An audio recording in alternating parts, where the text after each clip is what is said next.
Media, the authentic voice you should trust. Welcome again to our broadcast this Tuesday, the 2nd of May, 2023. Bishop Philip K. Hatter here. Thank you for joining us once again. Um, we'll be reading together from the book of John, the Gospel according to John. This is a very, very familiar passage to most of us. I'm going to read from chapter 6, and I'm going to read from verse 5 to verse 15. The Gospel of John, beginning, or the Gospel of John, chapter 6, beginning from verse 5 to verse 15. And once again, I'm reading from the New International Version. When Jesus looked up and saw a great crowd coming toward him, he said to Philip, "Where shall we buy bread for these people to eat?" He asked this only to test him, for he already knew, or he already had in mind what he was going to do. Philip answered him, "It will take more than half a year's wages to buy enough bread for each one to have a bite." Another of his disciples, Andrew, Simon Peter's brother, spoke up. "Here is a boy with 5 small barley loaves and 2 small fish. But how far will they go among so many?" Jesus said, "Have the people sit down." There was plenty of grass in that place, and they sat down. About 5,000 men were there. Jesus then took the loaves, gave thanks, and distributed to those who were seated as much as they wanted. He did the same with the fish. When they had all had enough to eat, he said to his disciples, "Gather the pieces that are left over. Let nothing be wasted." So they gathered them and filled 12 baskets with the pieces of the 5 barley loaves left over by those who had eaten. After the people saw the sign Jesus performed, they began to say, "Surely this is the prophet who is to come into the world." Jesus, knowing what they intended to come, that they intended to come and make him king by force, withdrew again to a mountain by himself. Now, Jesus again is doing ministry. Um, we're not particularly told where this happens. Um, from the passage that I read, it may have mentioned in the previous passage from verse 1 to verse 4. I believe it's in the region of Galilee, the region of Galilee, as verse number 1 says. Jesus crossed to the far shore of the Sea of Galilee, the Sea of Tiberias, and a crowd of people followed him. It must be in the region of Galilee. Now, as usual, Jesus attracts a large crowd of people who have come to him for various reasons, people that have various needs. Now, I want us to go through the passage and see, some of the things that we can learn from this experience, or this episode that the Bible is telling us. And I want to remind you that, this is something that happened in real life. This is not fictional. The Bible is not fictional. This is actual historical events that took place. Jesus was a historical figure, someone that was born in this world at a particular time in a particular place, a historical figure, a historical person, being both God and man. He was born in this world. He had parents. He had relations with people. He had brothers. And all this is recorded in the Bible. This is not fictional. This is something that happened. And you can read all that in the Gospels and other books of the Bible, especially the New Testament. Now, uh, we have talked many times about uh, the ministry of Jesus and the things that he did quite often. Now, we see here um, a large multitude of people have come. Jesus has been ministering to them. Jesus has been teaching them. They have been following Jesus. And now Jesus looks at the people and sees it's a large crowd, a multitude. As I have said multiple times, Jesus and God goes beyond meeting our spiritual needs. He's not only interested in our spiritual needs, he's interested in our whole being. He's interested in in all our faculties, interested in our finances, he's interested in our um, academics, he's interested in our physical well-being. He's interested in our psychological well-being, in our mental, emotional, familial, social. He is interested in all these. He's our creator, and he wants us to do well in all aspects of life. He's not only interested in our spiritual well-being. And that's why we often see Jesus meeting the needs of the people. Now, I want us to see the contrast between the kind of ministry that Jesus was doing, and the kind of ministry that sometimes we do. Um, because most of uh, most of the ministries that we do during our time is focused on the spiritual aspect. Most of the ministry that we do is a ministry um, that we expect people we expect people uh, to, to contribute. Now, on the contrary, Jesus was the one meeting the need of the people, the needs of the people. Jesus was meeting the needs of the people, which is very important, because Jesus um, is the example of what we should be doing. He is the example. He gives us the example. He is teaching his disciples, and the disciples continue with the ministry that Jesus was doing. Okay, so let's look at some of the things that happened here. Now Jesus looks up and sees there's a crowd of people that have followed him, and again we have said multiple times that in the Jewish culture of the day, women and children weren't counted. So the Bible here says that 5,000 men, so a crowd of 5,000 men. That does not include women and children, according to the culture. So it may have been far much more, because in any crowd, we know that there are more women and children than men. So it may have been a larger crowd than the figures that we have, because the figures are for men. Now Jesus looks at them. These people have been listening to him. These people have come because of him. And now, naturally, we know people get hungry. And Jesus is God. He knows these people, they need something to eat. They need something to eat. Now, does Jesus do? Jesus sees the need first, as always. Now, because as we all say, as we always say, and as the Bible teaches, he is omniscient.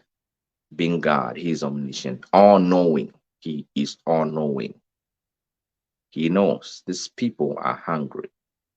And naturally, you expect people to be hungry as they had been listening to him. Now, he looks at them and sees their need. And now, because he is omniscient and he knows, and as we have said multiple times, he's the same thing. He doesn't change. He's the same yesterday, today, and forever. He is, he was, and he is to come. He was, he is, and he is to come. He doesn't change. We That's what we say when we mean by God is immutable. He does not change. I mean, it's a big word, but it just means that he does not change. Immutable. He is God. He does not change. Now Jesus is the same yesterday, today, and forever. The Son of God. And so he knows our need even today. There's nothing that is hidden from him. And that need that you may think that that you know so much, that that need that you care about so much, he knows that need. He knows what you need. Jesus did not need to be told that these people are hungry. He did not need to be told what these people need. He knew, because he is God. He knew what these people need, just as he knows what we need, because he's God. And when he saw the need, when he know the need, when he is aware of the need, he does not ignore that need. God does not ignore our needs. He knows our needs. He loves us. He cares for us and about us. He does not ignore our needs. But we must have a relationship with him, just like a parent. A parent, a good, loving parent will not ignore the needs of the child. And they will go to a great extent and to uh, the best that they can do. They will do the best they can do to make sure the need of their children are met. That's the kind of a father our God is, taking care of our needs. And we can have multiple examples in the Bible.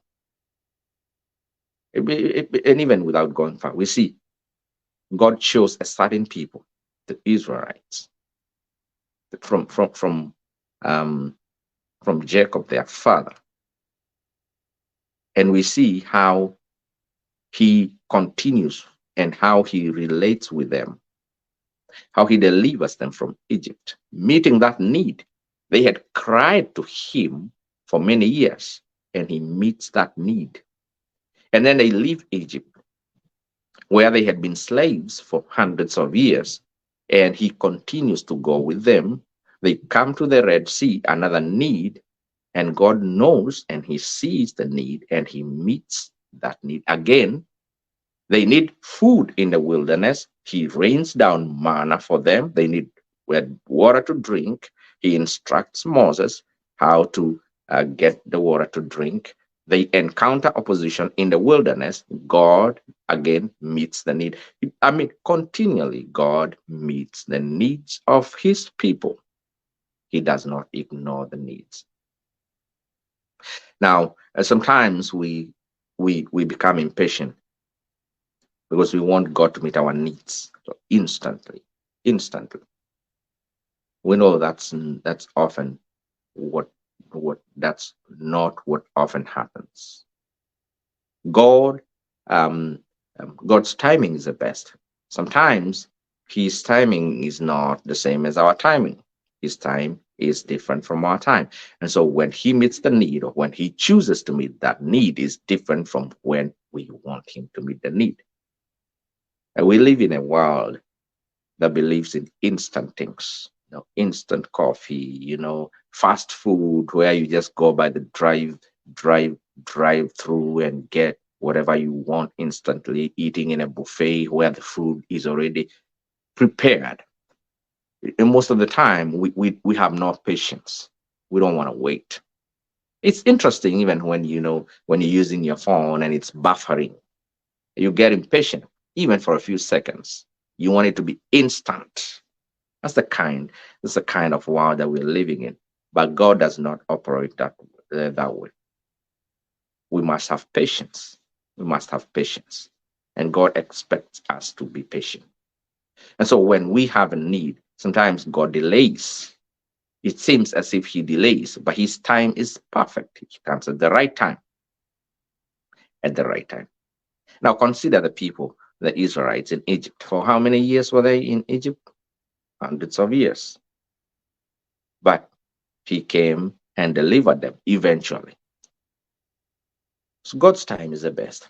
He does not ignore the need. It may seem as if He has delayed, but He has not delayed.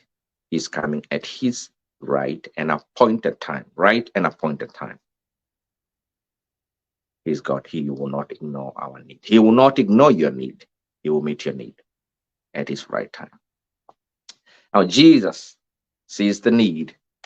Now, He talks to His disciples. He talks to one of His disciples by the name of Philip, one of the disciples. Um, Now, this is a Philip that had invited Nathanael. We talked about Nathanael the other day. That had invited Nathanael to come and see Jesus. Come and see Jesus. Um, and Nathanael was quick to ask, "Can anything good come from Nazareth?" Because they were going to see Jesus, who was from Nazareth. Now,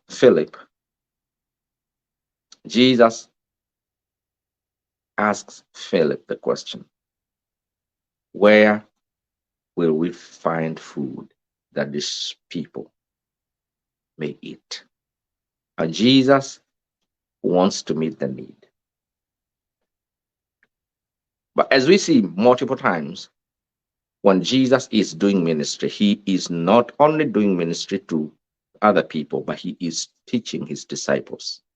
Now, when Jesus was doing ministry in this world, the 12 remained disciples. Disciples. Now let's think about the vocabulary used here. They were disciples. So disciples are learners. They are learners. They have a teacher. Jesus was their teacher. And often they refer to Him as teacher. Teacher, Lord, Rabbi. He was their mentor, their teacher. He was teaching them. When He was in this world with them for 3 years, He was with them. Now, some of the things that He would tell them to go and do, they were unable to do. But He would teach them. He would use that as a learning moment. Jesus was teaching. And it is important to know and to see that, because quite often people argue about spiritual growth and maturity. It is important when we grow spiritually. Now, Jesus called adults, adult men, 12 grown men. He called them and He taught them. He taught them. Now, these are the experiences that they had. They were with Jesus. They heard what He said, what He taught, and what He told them. They saw what He did. Everything that He was doing, they could see. They heard. They had experience. They experienced everything that they were going through, that He was going through, including when He was being crucified, and they were in the courts, waiting to see what will happen to Him. John, the beloved disciple, was at the cross together with the women. Now, these are experiences that they had. It is important to go through mentorship and training. Just as we go through school to become what we want to become. You do not become an attorney. You do not become an attorney without going to school. You do not become a doctor without going to school. Jesus spent time with the disciples. He taught them. They experienced. They grew up spiritually. They matured. Now, how can we know? How can we see that they changed? How can we know and see? See, they graduated from denying Jesus. They graduated from going back to fishing to being persecuted and being killed for the same Jesus because they had grown. They had grown. They had matured. And to cap it all, to climax it, they had been filled with the Holy Spirit. Now you can imagine at the Garden of Gethsemane when they were with Jesus, during the Passion Week when Jesus was being crucified, was about to be crucified. At the Garden of Gethsemane, they went to pray. How long did they pray for? They could not even watch. Jesus says, you could not even watch for an hour. For an hour. Praying for an hour. They could not. But what happens when Jesus ascends into heaven and when they are filled with the Holy Spirit? During the day, if you read the book of Acts, one of the good references that we have, Peter and John are going to the temple to pray, to the temple to pray. When at the gate of at the door of the temple they meet a crippled beggar. What were they going to do? To pray. When Jesus was with them, they were unable to pray. But when Jesus ascends to heaven and they are filled with the Holy Spirit in that upper room on the day of Pentecost, see the difference? See the change? Now, before Peter was denying Jesus, he denied Jesus 3 times. 3 times. He denied Jesus. But then after the ascension, what happens? It's the same Peter who's been put in prison and eventually is crucified because of the same Jesus. He couldn't deny him. Spiritual maturity is important, and growth. So we grow. Paul talks about, spiritual milk, uh, and how when we are babes, the spiritual babes, we get spiritual milk. But we have to graduate. We have to grow and graduate. It is important. Christian teaching is important. Christian teaching is important, just like any other teaching and mentorship. They are important. Jesus spent time with them. So this is one of the areas, this is one of the learning moments.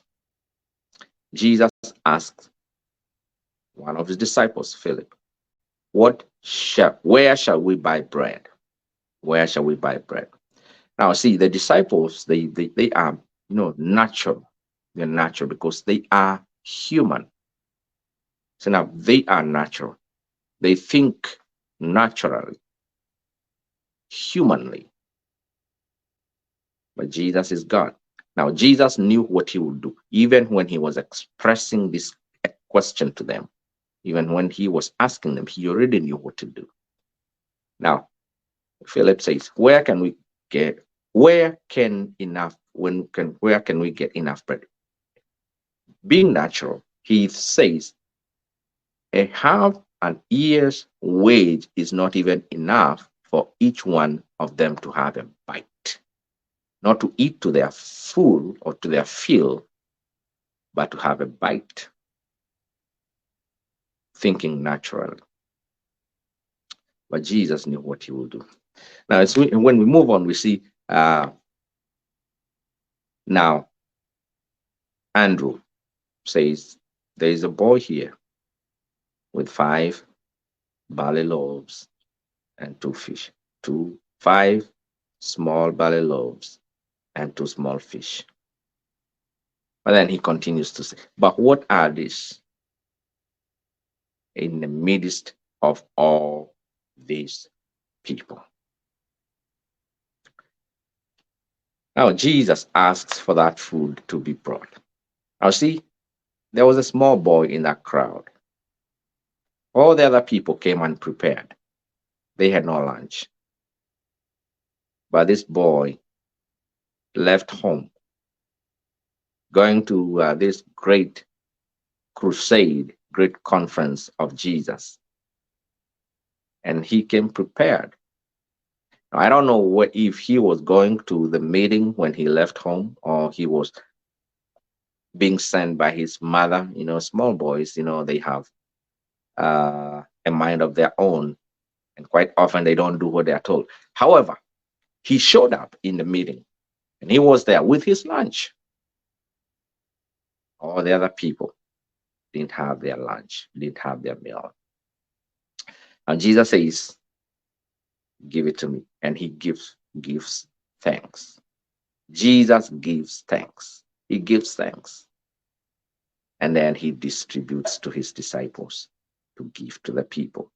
To his disciples to give to the people. And everybody eats.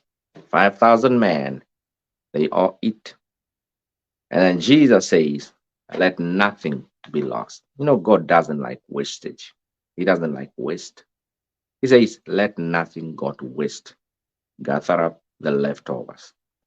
Now, Jesus gives thanks, blesses the food for a small boy, five small loaves, barley loaves, and two small fish.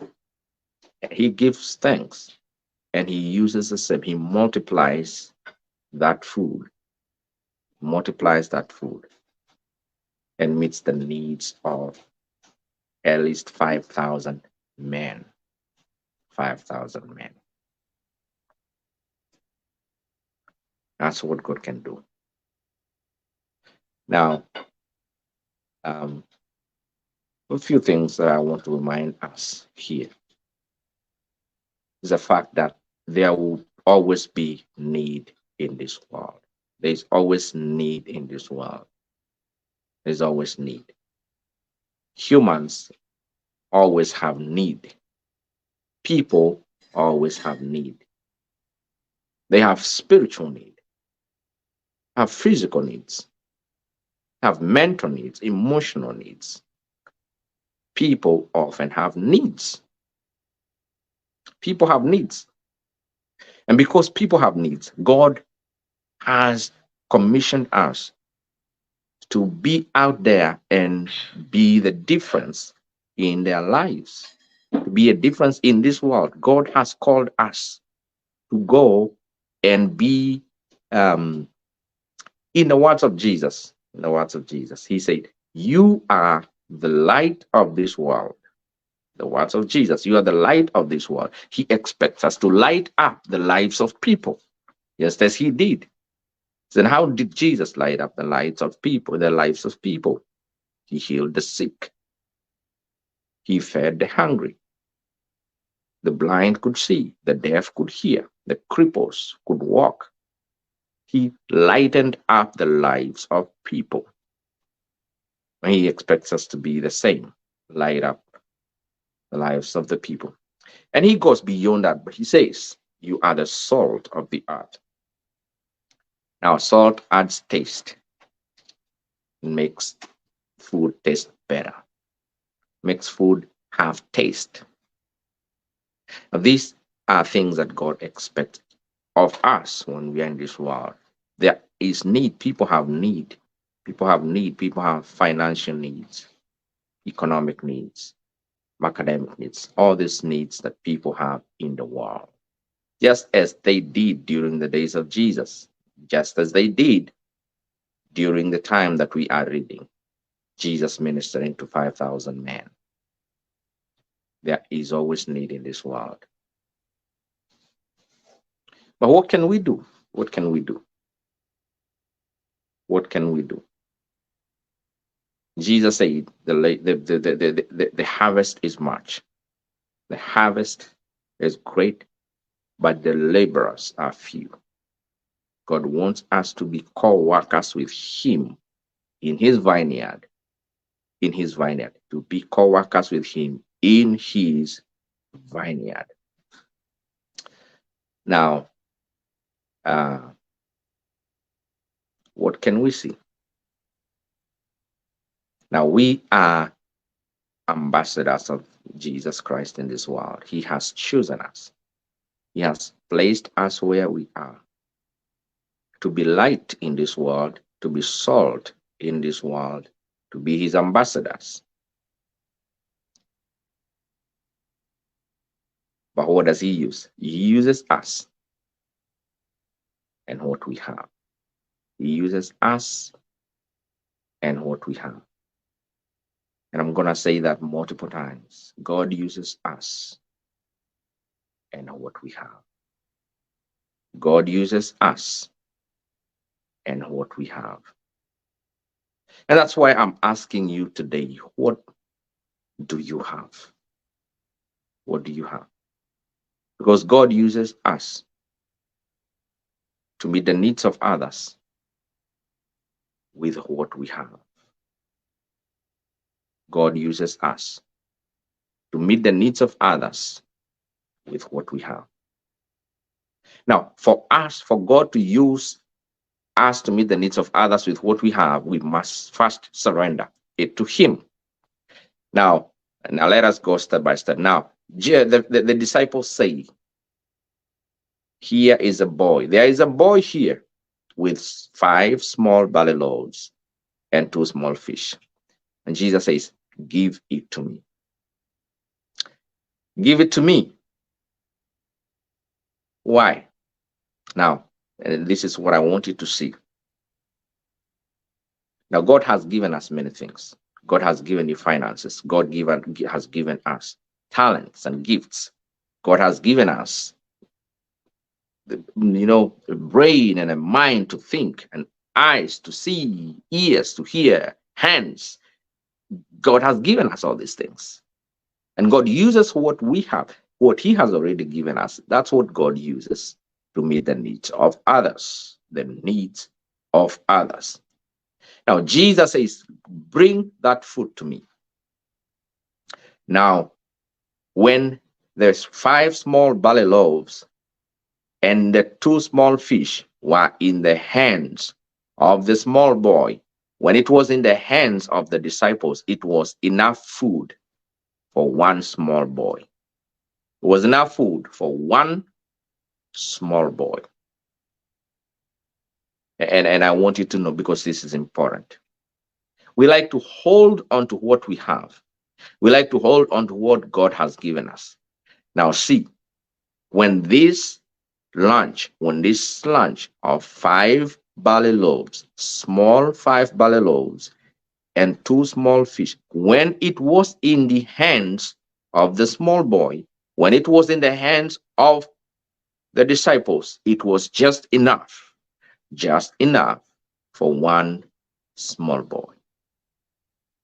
But when it changes hands, see, it changes hands.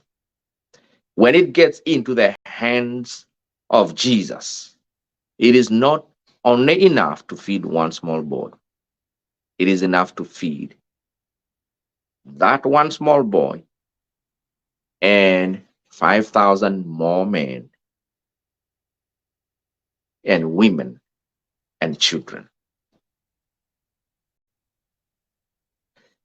When that lunch was in the hands of the small boy, it was just enough to feed 1 small boy. But when it changes hands and comes into the hands of Jesus, when it comes into the hands of God, it is enough to feed a great multitude of people. But then, now here is the catch. For that to happen, for that to change hands, the giver, there must be a giver. There must be a giver. There must be a giver. The small boy has to give up his lunch. The small boy has to give up his lunch. Now, God uses what we have to meet the needs of others. We must give up what we have. And how do we give it up? We have to give it to God. We have to give it to God so that He may meet the needs of many people using what He has given us. Now, I want to give you several examples from the Bible. Several examples from the Bible. Now, God spoke to Moses in the burning bush. In the burning bush, God speaks to Moses and says, "Go back to Egypt, go to Pharaoh and tell him, let my people go. Let my people go." Moses says, When I go, who will I tell them sent me?" And God says, "I am whom I am." Well, Moses says, "Now, what if what sign will I give them? What sign will I give them? If they ask me, who is this God? What sign will I give them?" And now, what does God say? What does God say? What are you holding? What are you holding? Now, God does not go out there to look for other things that are way out there. God says, "What are you holding?" Now, God is not like a witch doctor. When you come to a witch doctor, they tell you, go and get a cock that is one color, or go get a gold, or go get, something weird, making your case difficult. But God doesn't work like that. He doesn't operate like that. Now, God works with what we have. God says, "What do you have? What do you have? What do you have?" Now, Moses says, I hold a staff. And God says, "Drop it." We know what happens. It changes into a snake. So that's a sign. God uses what Moses is holding. Now, in the book of Kings, First Kings, Second Kings, 2 episodes. The book of Kings, 2 episodes. Now, there is a woman that comes to Elisha the prophet, and says, "My Lord, your servant has died. My husband has died. And the debtors have come. They have come, or he has come, and has threatened to take my sons as his slaves to repay his debt. He has come to take my children, my sons." And you can imagine what kind of feeling this woman has. Her children are about to be taken to pay off her debt, to pay off her late husband's debt. Now, what does Elisha say? What does Elisha say? What do you have in your house?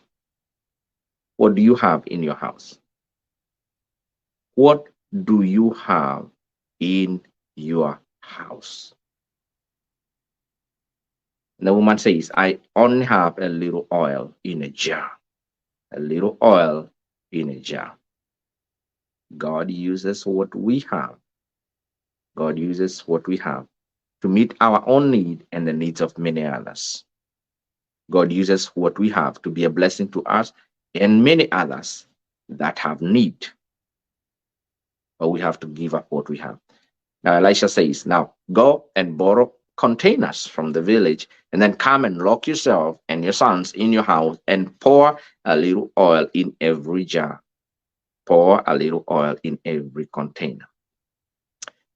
And when this woman starts pouring, oil starts flowing. And these are what we call miracles. Oil starts flowing. What did she have? A little oil in a jar. Pour it in every jar. And oil kept flowing until there were no more containers. until there were no more containers. So that's what God can do. But he uses what we have, this woman. Now, God speaks to Elijah and says, I'm sending you to Zarephath. Zarephath. There is a woman there. There is a woman there in Zarephath, a widow. I want you to go into her house. When Elijah goes, he says, can you give me some water to drink? And she says, yes. But when she is gone, Elijah says, oh, make some bread also and bring it to me. Now look at this conversation. And the woman says, no, I have only a little flour and a little oil, just enough for one meal for my son and I to eat. One meal and wait to die. One meal, one meal. And Elijah says, go make that bread and bring it to me. For as long as I am here, that jar and that flour will not dry up. It will not run dry. And that's what happens. She makes that bread, gives up what she has. What she has, she gives it up to the man of God. And God uses that to feed her, to feed her son, to feed the servant of God for the years when there was drought in that country. What do you have? This small boy had some lunch. Now, what do you have? Now, there are people that have need in the world. There are people that have need in your neighborhood. There are people that have need in your school. There are people who have need in your house. But God has chosen you. He has chosen you. And He has granted you things that He can use to be a blessing to those people.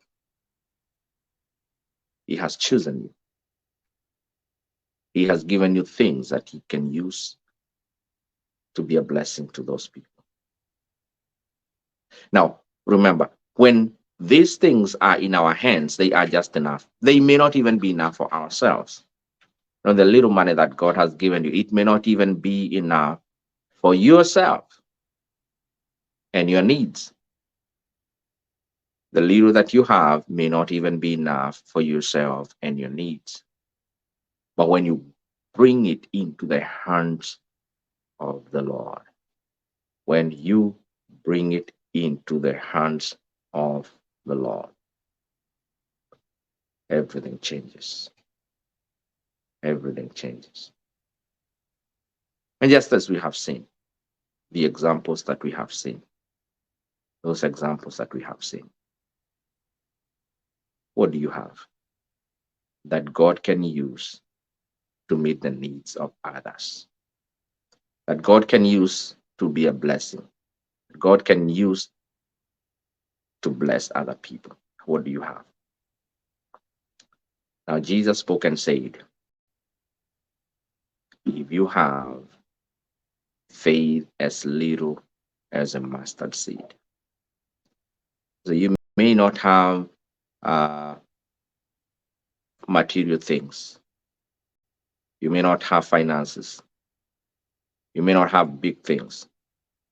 But I know there is at least one thing that you can have that can make a difference in the lives of people. Jesus pointed it out. If you have faith as little as a mustard seed, faith as little as a mustard seed. If you have faith as little as a mustard seed. Now, as we come to a conclusion today, again, I just want to remind you that God has chosen you.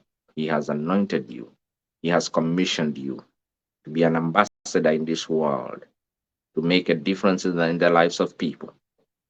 to make a difference in the life of people that are living with you, in the life of people that are going to school with you, in the lives of people that you encounter every day. God has chosen you to be a salt, to be a salt and to be a light to them and in this world, just as He was. And God has granted you things that He can use if you surrender them to Him, because you have to surrender them to Him. You have to surrender them to Him. You have to surrender them to Him so that God, so that He may use them to be a blessing to others. Now, what do you have? What do you have? The least that you can have is faith. The least that you can have is faith. That's the least that you can have. God has given you finances. You know, Jesus attended an event one time, just an event, and people were giving out their money. But there was a woman there who gave how many coins? He gave something that looked insignificant. That was little. But Jesus, teaching the people, said she gave the most, even though in the eyes of the people she had given the least. Now, I said, and I say multiple times, Jesus gives us an example. He's our mentor. He shows us what to do. Now, see, Jesus and God, they gave up. Jesus gave up his life so that we may be saved, delivered, redeemed. We may have life and have it in abundance. God gave up his son. That's what he had. He gave up his son so that he may come and die for us. That's exactly what God expects us to do. Whatever we have, whatever blessing that he has given us. Whatever blessing that he has given us. And I want you to know we all have something that God can use to be a blessing to others. We all have something that God can use to be a blessing to others. We all have something. Never forget that. We all have something that God can use to be a blessing to others. Now, what is it in your case? What is it in your life? What is it? What is it? What is it?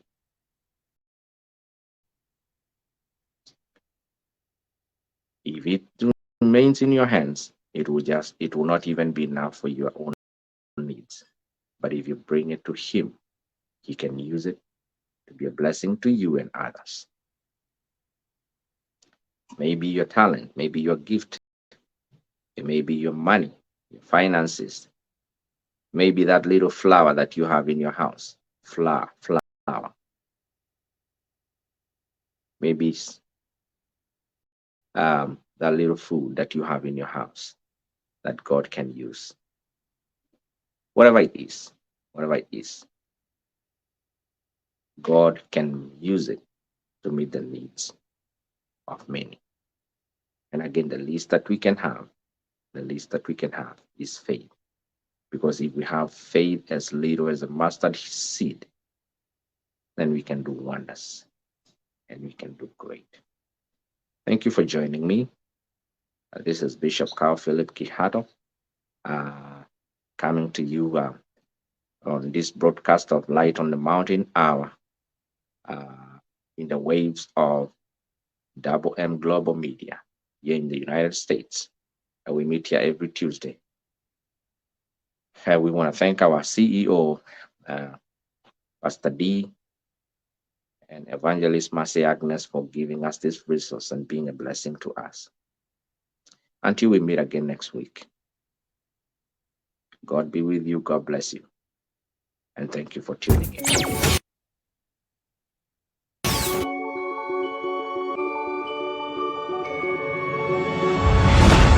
This is Double M Global Media, the authentic voice you should trust.